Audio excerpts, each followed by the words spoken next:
Stocks, bonds, ETFs, straight out of downtown Chicago. This is Zach's Market Edge. Welcome to Zach's Market Edge, the podcast about investing in your life.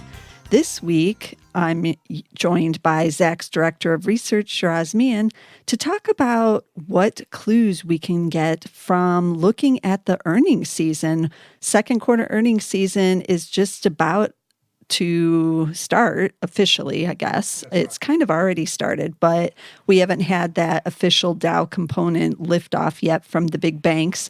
But all I keep hearing, Shiraz, is that it's going to be awful and that estimates are dropping. And it's, this is a sign that we're either in a recession or the recession is imminent because of all the cuts to the estimates. So I thought I'd have you on to discuss what is actually going on with the estimates. Can we tell anything about what's going on with the economy? And you and I kind of were chatting about what the data is showing before we started this podcast. And having looked at this data for a couple of years when you've done some other podcasts with me and just in general, I've noticed some differences in this data that I think are kind of interesting that we can talk about too. Sure. So let's start off with basically, is it as bad as everybody says? I don't think it's bad. Okay. The what is bad is the year-over-year growth rates. They were positive for the last many years, even though we had a 3-4 quarter stretch in 15-16. When because of oil prices, growth had declined. But on the whole, we have a very long stretch of positive earnings growth, many quarters, double digits. Then last year, we got a huge boost from the tax cut legislation when, unlike what would normally be expected at this stage of the cycle, we got growth rates that are typically associated with the beginning parts of a cycle. Right. So wasn't last year just kind of, it wasn't real? It was kind of fake, even though it is real? Yeah, Okay. It is. So we all understood that the tax cut legislation and the lower tax rates just gave a windfall bottom line boost to corporate America. Right. And at the time, while we were in 2018 and we were enjoying the 20% plus growth rates, we could see how difficult it would be in just pure arithmetic terms to have any growth in 2019. And that's exactly what we are seeing. So Q1 was flattish, just a tad bit negative. And one interesting thing about Q1 was that the fear coming into the Q1 earnings season was that all of these recessionary worries, the global growth worries, the fear in the market was that all of these companies reporting results will paint this extremely grim outlook for the June quarter and the second half of the year. And that had everybody on edge. Estimates for Q1 had come down quite substantially before the start of their earnings season.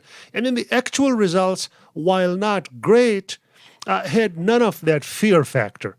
So as we get close to the Q2 earnings season, we are not really seeing that much negative revision. So yes, estimates have come down, but about in line with historical levels. In fact, relative to the recent quarters, the magnitude of cuts to Q2 estimates is actually less than what we have seen over the last few quarters. So all in all, we have a relatively more stable and reassuring setup compared to at least the last earnings season. Okay.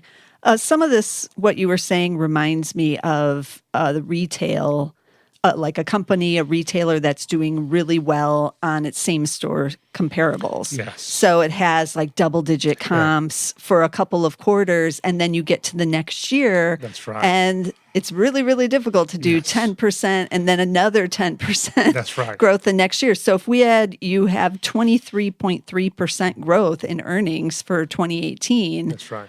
Even to do another 5 or something on top of that would be very difficult. And absolutely. And that is the reality. Yeah. And when you combine this with the fact that this cycle, both economic as well as earnings, started way back in 2010. Right. 2009 is when the recession ended. 2010 is when we started having year-over-year earnings growth. A total tangent, Tracy. I was reading about the Wimbledon qualifiers and the young girl that beat Venus Williams was born in 2004. That's right. She's 15. So it's 2009 is when this economic cycle started. We had a 23% year-over-year earnings growth last year for the year as a whole. As long as we are staying flat to 2018, then it means that the overall level of earnings, the dollar level of earnings, is in record territory. Okay. So when I see that you have 2019, that earnings growth is supposed to be just 0.9% for the year. That's right.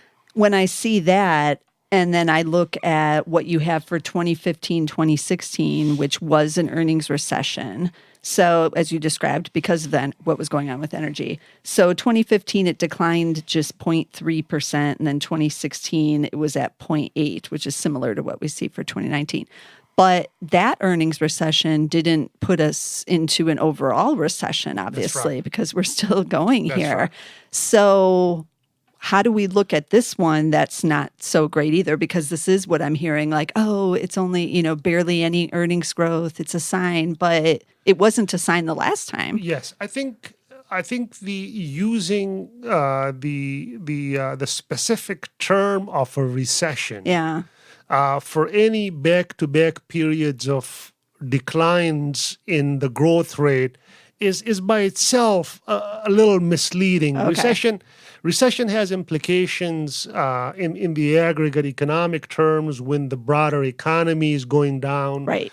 When we have a real stress and tension in the labor market and in many other areas of the economy, it is just an arithmetic notation of the growth rate because of the base year, as you mentioned in the context of the retailers, being so high that the comparisons are extremely tough for the S&P 500. So we had a tad bit negative reading for Q1, which we all know was a decent quarter otherwise. Right. The expectation is for a 3% decline now. My sense is that when all is said and done about the Q2 earnings season, we would probably be in the same vicinity as Q1. The expectation now for Q3, the September quarter, is also for a small year-over-year decline. So if we are being very, what's the word for it, being true to the definition of a recession, yes, 3 quarters, 2 back-to-back quarters of negative decline is a recession, but all the other elements that are associated with a recession are just totally absent. Okay. Revenues are growing. Yeah, that was my next question. Yes. The revenue numbers don't look bad here. That's right. So, and the reason for that is that 2018, while earnings got a huge boost from the tax cut, we know that there's no direct impact on revenues. Right. Even though supply-siders would say it has incentivizing effect in the broader economy, perhaps there is. But in the pure accounting and arithmetic terms, when you cut corporate tax rate, it's a boost to the bottom line. It has no bearing on the top line. So the revenue picture is normal. Okay. If we didn't have a tax cut last year, we would have a 4 or 5% earnings growth last year. We would have had a 4 or 5% earnings growth this year. Right. But since we boosted last year so much, it is becoming difficult for growth to be anywhere in that vicinity, or even positive. Well, this is really clearing up some of the negative Nellies out there, I feel. Sure. We're being all negative just based on what the earnings estimates are looking like. Another thing that this is the thing that I feel is different than the last earnings recession and that I don't recall you even talking about really is what you already alluded to earlier about the semiconductors and That's just right. the tech sector in general. I don't Absolutely. remember in any of your earnings articles discussing, oh, but wait, there's this bad thing going on in Yes. technology that's bringing down the overall numbers. I was kind of shocked at some of how dramatic it is, but the tech sector is huge in the S&P 500. That's right. The biggest earnings contributor in the S&P 500. It brings in almost 23% of the entire earnings for the index. And then the semiconductor industry by itself brings in almost a fifth of the tech sector earnings. So if we have to focus on areas that are not doing so well from an earnings growth perspective, it's tech in general. And then within tech, a concentrated area is the semiconductor space. There is overcapacity in the industry. There are questions about demand too. This China Huawei thing is playing negatively in that space as well. So growth is very problematic for the semiconductor industry on a year-over-year basis. It has been down the last 2 quarters. It's going to be down 30+% in the June quarter. The expectation is that this is about as bad as it gets. And then the year-over-year comparison starts getting better in the second half. We'll see if that happens, though. Yeah, we just got earnings from Micron, That's right. ticker MU, for anyone who doesn't know. And then now the analysts have had time to adjust their estimates, and I went to go look at those, and they've just been hammered. Sure. Like it's down this fiscal year like 45%, but they're expecting another like over 50% decline for the next fiscal year. And Micron actually wasn't that bad. Applied Materials, which came a couple of weeks before Micron, they had far bigger exposure to Huawei. And they had even negative commentary about the outlook for the second half. So the growth picture for them is even grimmer. So it'll be interesting to see in the tech space, both in the semiconductor area and also outside of the semiconductors, particularly those providers that have more of business or enterprise kind of exposure. Because there is some concern about business spending, both in the U.S. as well as internationally. So the ORCLs of the world, some of the other more enterprise players as to how the outlook for those is. Okay. And I saw in your one of your articles, you mentioned weak earnings growth expectation for Apple. That's right. And you singled them out. So I had to go look to see kind of what was expected over there. And they are supposed to have an earnings decline this year over year. That's right. It's only about 3.5%, I think. But is there a reason because of Apple's size Absolutely. that it's impacting? Okay. Yes. So the semiconductors and Apple combined account for a big chunk of the year-over-year decline in the tech sector. Okay. If you look at the tech sector, ex-Apple, ex-semiconductor, you're left with only like the Googles and the Microsofts of the world. Then we are kind of flat on a year-over-year basis. Okay. Yeah. Another thing I noticed in kind of the trends for this quarter is that you said that energy is actually supposed to be one of the better sectors, surprisingly. So it's like a reversal. But is that because it's coming off of, these horrible, basically the last couple of years that have been so horrible? Easy comparisons. It's the inverse of the hurdle facing the broader index.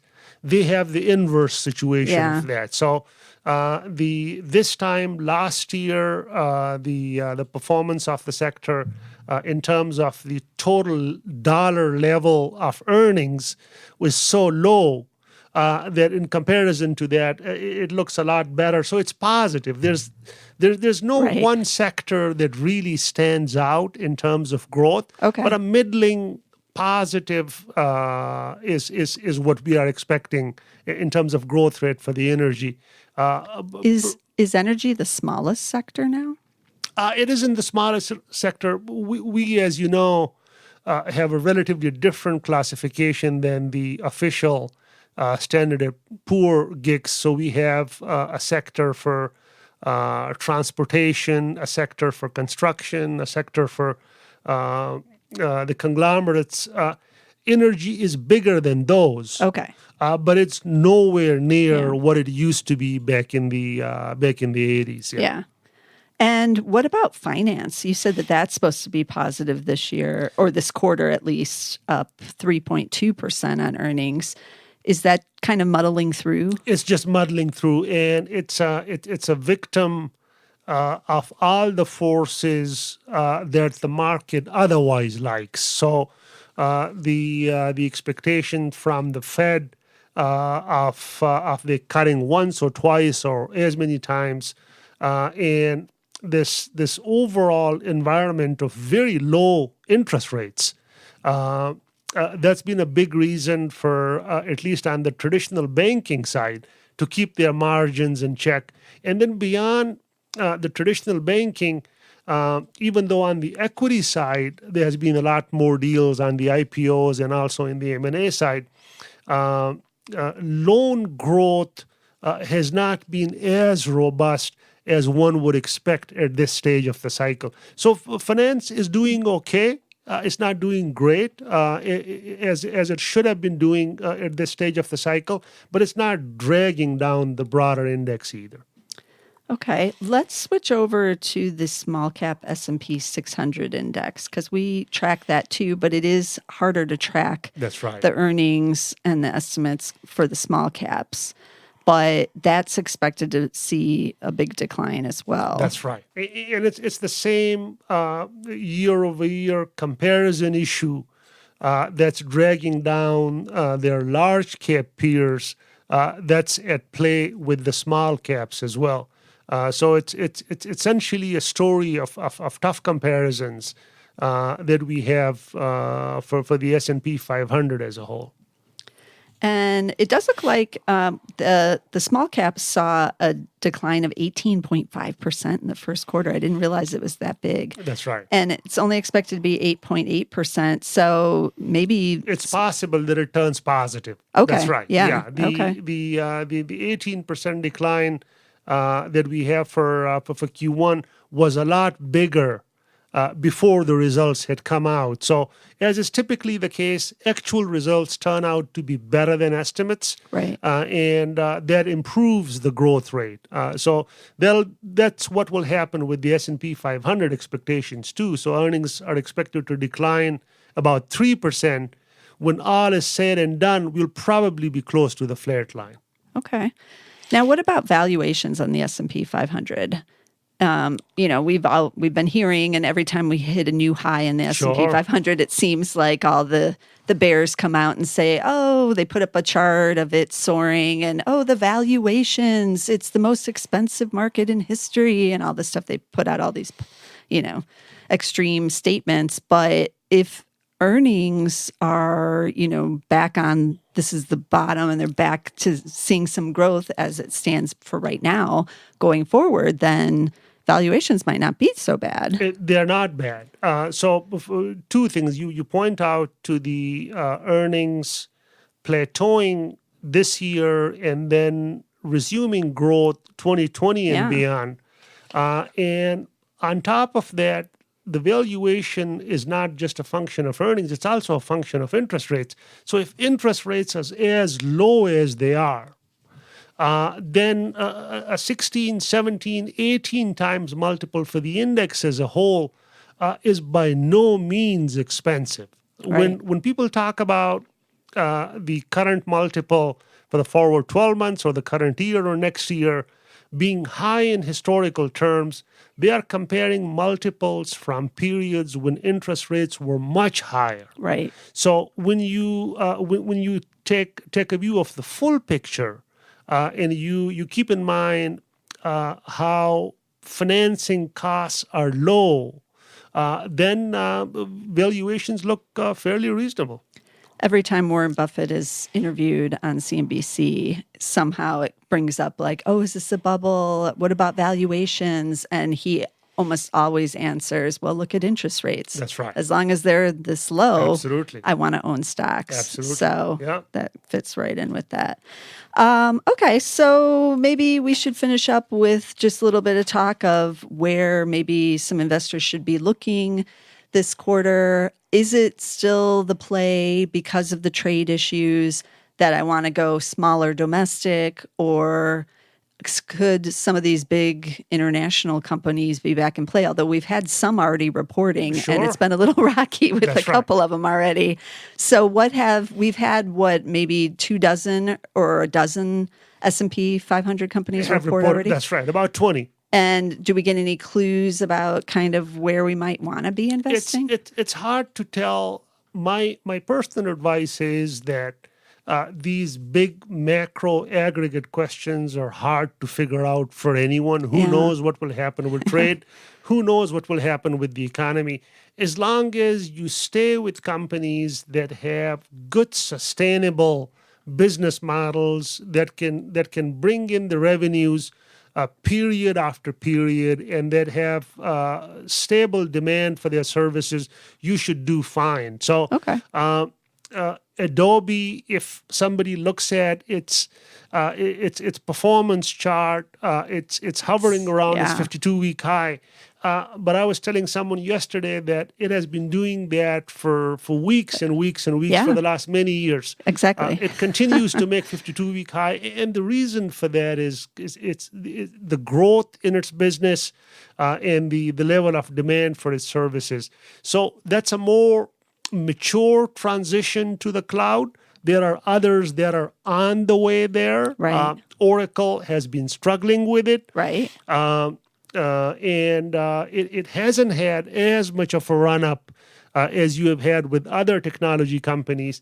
I personally like the strategy that Oracle is following. If somebody has a much longer time horizon where they can wade through the quarter-to-quarter fluctuations, I think they will get rewarded. So, if I have to recommend an area, I would say still look in technology. Okay. If you want safety, go for these old line companies.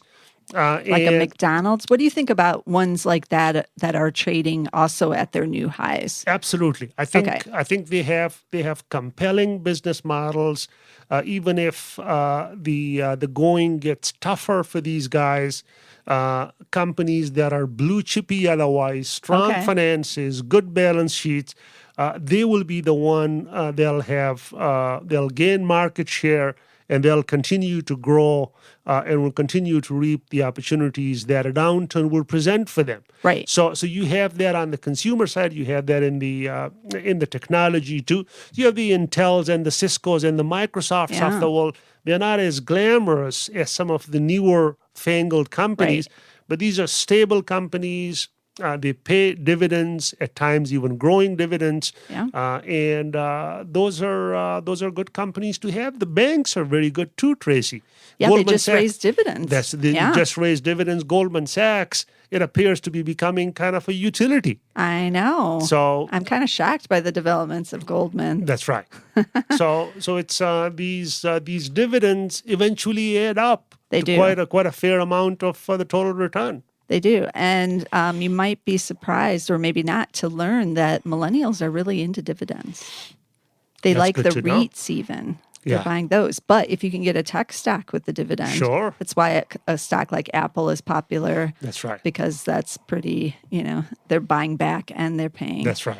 And then Microsoft, like you said, I like Microsoft a lot for their gaming business, even though it's a smaller portion of their overall business. But they're starting to put some money into the gaming side now. Yep.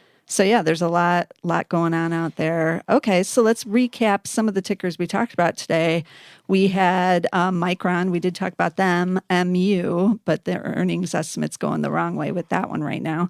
Apple, AAPL. Then we had Adobe, ADBE. Oracle is ORCL. McDonald's is MCD. Microsoft, MSFT. Goldman Sachs is GS. And just buying some ETFs, you could buy the S&P 500 SPY or the S&P 600 SLY.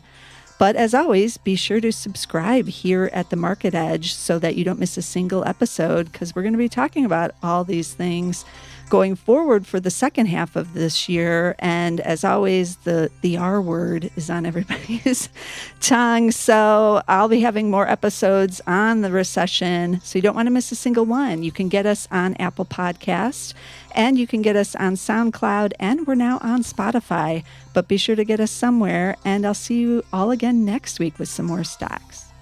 This material is being provided for informational purposes only, and nothing herein constitutes investment, legal, accounting, or tax advice, or a recommendation to buy, sell, or hold a security. Do not act or rely upon the information and advice given in this podcast without seeking the services of competent and professional legal, tax, or accounting counsel. Publication and distribution of this podcast is not intended to create, and the information contained herein does not constitute an attorney-client relationship. No recommendation or advice is being given as to whether any investment or strategy is suitable for a particular investor. It should not be assumed that any investments in securities, companies, sectors, or markets identified and described were or will be profitable. All information is current as of the date herein and is subject to change without notice. Any views or opinions expressed may not reflect those of Zacks Investment Research as a whole.